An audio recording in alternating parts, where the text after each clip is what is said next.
UP के गांव में जब इच्छाधारी नागिन ने दिया एक बच्चे को जन्म, परंतु गांव वालों की इस गलती पर इच्छाधारी नागिन ने जो किया देखकर गांव वालों के पैरों तले जमीन खिसक गई। नागमणि एक इच्छाधारी नागिन को बहुत शक्तिशाली बना देती है, परंतु कहते हैं कार्तिकीय पूर्णिमा के दिन एक साधारण नागिन भी बगैर मणि के विशेष शक्तियाँ पाती है, परंतु वो शक्तियाँ सिर्फ उसी पूर्णिमा की रात तक ही उसके पास होती है। इन शक्तियों के सहारे नागिन कोई भी रूप धारण कर सकती है, कोई भी आकार ले सकती है और कोई भी भारी चीज उठा सकती है। दोस्तों, नाग नागिन महादेव शिव को ही अपना आराध्या मानते हैं। दोस्तों, ये चमत्कारी घटना है उत्तर प्रदेश के एक छोटे से गांव घेरागढ़ की।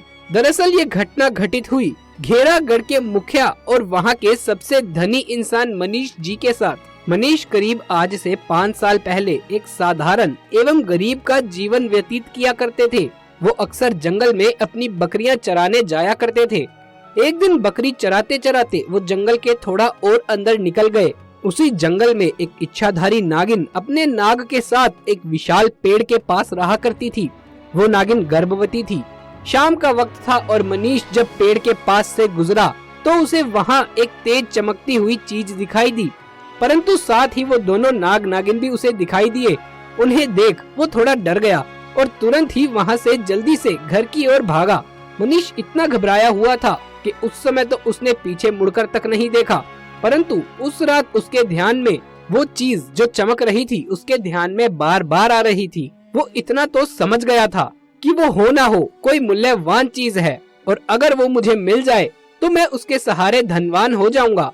परंतु सबसे बड़ी मुसीबत थी वो दोनों नाग नागिन। अगले दिन वो वापस जंगल उसी पेड़ वाले स्थान पर गया और कुछ दूर खड़े रहकर छिपकर उस पेड़ के पास रह रहे उन नाग नागिन को देखने लगा।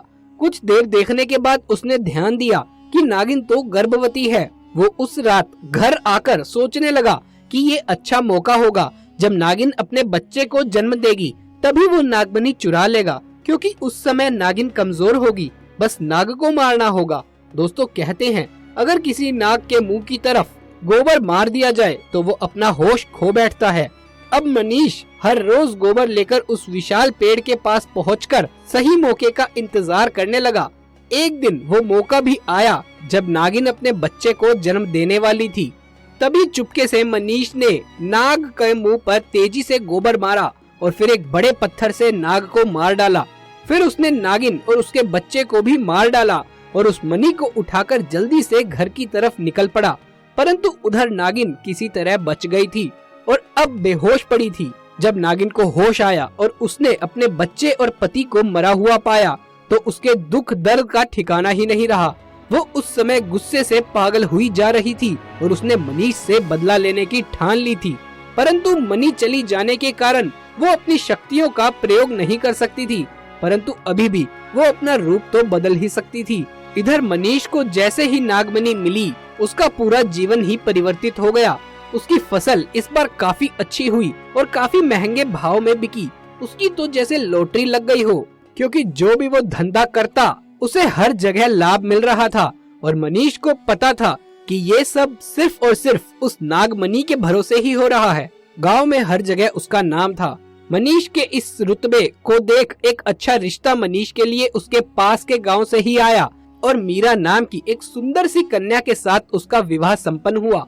मीरा अपने पति मनीष को बहुत प्यार करती थी और बहुत इज्जत भी उसकी किया करती थी। दोनों एक दूसरे के कदम कदम पर साथ निभाते थे। उनकी जोड़ी गांव में मिसाल बन चुकी थी। इधर नागिन भी एक पुरुष का रूप धारण कर दिनेश नाम से मनीष के यहाँ उसका मुंशी बनकर काम करने आया और मनीष का विश्वास जीतने लगा। मनीष भी दिनेश के व्यवहार और वफादारी को देख उसे अपना भाई समझने लगा था। एक दिन मीरा अपने पति मनीष के पास आई और बोली कि अब तुम पिता बनने वाले हो, मैं गर्भवती हूँ। ये सुन मनीष की खुशी का ठिकाना ही नहीं रहा। उस दिन वो खुद अपने मुंशी दिनेश के पास गया और बोला कि देखो दिनेश, मेरा कोई भाई नहीं है, परंतु जब से तुम्हारा साथ मिला है तुम मेरे संग मेरे भाई जैसे ही रहते हो। भाई ही क्यों, तुम मेरे लिए सगे भाई से भी बढ़कर हो। मैं आज बहुत खुश हूँ, इसलिए मैं अपनी पत्नी और तुम्हें एक खास जगह पर ले जाना चाहता हूँ, क्योंकि मेरा इस दुनिया में तुम लोगों के सिवा कोई नहीं है। और वो अपनी पत्नी और दिनेश को कार में बैठाकर गांव के एक कोने में ले जाकर कार को रोकता है। उसने कार एक छोटी सी कुटिया के आगे रोकी थी। वहां पहुंचकर वो बताता है कि जब वो छोटा था तब इसी कुटिया में उसकी माँ ने उसे जन्म देते हुए अपना दम तोड़ दिया था। उसके पिता तो पहले ही गुजर चुके थे। तब एक बूढ़े बाबा ने उसकी माँ को वहीं दफना दिया और मनीष को उसी बूढ़े बाबा ने पाला था।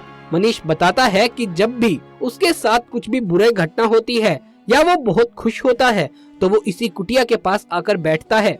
यहाँ उसे एक अनोखा सुकून सा एहसास होता है। मनीष आगे बताता है कि आज मैं तुम दोनों को इसलिए यहाँ लेकर आया हूँ क्योंकि तुम दोनों अब मेरी जिंदगी का एक अहम हिस्सा बन चुके हो। दोस्तों, ये सुन सभी के आंखों में आंसू भर आए। कुछ देर रुकने के बाद जब वो वापस पहाड़ी से होते हुए घर की ओर जा रहे थे तो अचानक से उनकी गाड़ी पहाड़ी पर एक बड़े पत्थर से टकराती है और गाड़ी को जोर का झटका लगता है, जिसके कारण मनीष तो कार में ही फंसा रहता है, परंतु उसकी पत्नी मीरा पहाड़ से नीचे गिरने की वाली थी, पर अचानक से वो एक पेड़ को पकड़कर लटक जाती है। दोस्तों, वो रात कार्तिकेय पूर्णिमा की रात थी। दिनेश यानी कि रमेश का मुनीम अपनी शक्तियां पाकर पुनः नागिन रूप धारण कर लेता है। मनीष दिनेश को देख चौंक जाता है क्योंकि दिनेश अब नागिन में पुनः बदल चुका था। वो नागिन मनीष को बताती है कि कैसे ठीक इसी तरह वो इसी स्थिति में फंसी हुई थी जब मनीष ने उसका पूरा घर संसार ही लूट लिया था, उसके पति और बच्चे को मारकर। और आज मेरे पास भी ठीक ऐसा ही मौका है। आज मैं तुमसे अपना बदला लेकर रहूंगी। मनीष घायल गाड़ी में फंसा हुआ था और वो रो रो कर नागिन को बोलता है कि भले ही मेरी जान ले लो, परंतु मेरी पत्नी गर्भवती है, उसे छोड़ दो। परंतु तभी उस नागिन को अपनी वही स्थिति याद आती है कि क्या होता है जब कोई अपना छिन जाता है। ये जिंदगी का सबसे बड़ा दुख होता है। नागिन ने मनीष का उसकी पत्नी के प्रति सच्चा प्यार देख उसे माफ कर दिया और मीरा को उस पेड़ से निकालकर बचा लिया तथा दोनों को हॉस्पिटल छोड़ खुद वापस जंगल में उसी विशाल पेड़ के पास चली गई। जब मनीष हॉस्पिटल से स्वस्थ होकर अपनी पत्नी के साथ घर वापस लौटा, उसे अपनी गलती का एहसास हो गया और अब उसे ये मालूम हो गया था कि जाने अनजाने में कितनी बड़ी गलती वो कर चुका है।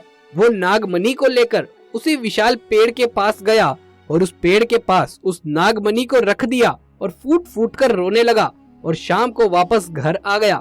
दोस्तों, कभी भी इंसान को लालच में इतनी बड़ी गलती कर बैठना नहीं चाहिए कि फिर उस गलती को कभी ठीक ही नहीं किया जा सके और बस अंत में पछतावा ही रह जाए। आपको ये घटना कैसी लगी हमें कमेंट बॉक्स में जरूर बताएं। अगर वीडियो पसंद आया हो तो इसे एक लाइक कर दें। हमारे चैनल को सब्सक्राइब करना बिल्कुल भी ना भूलें। जल्द मुलाकात होगी ऐसी ही किसी अन्य वीडियो में। तब तक के लिए आप सभी का धन्यवाद।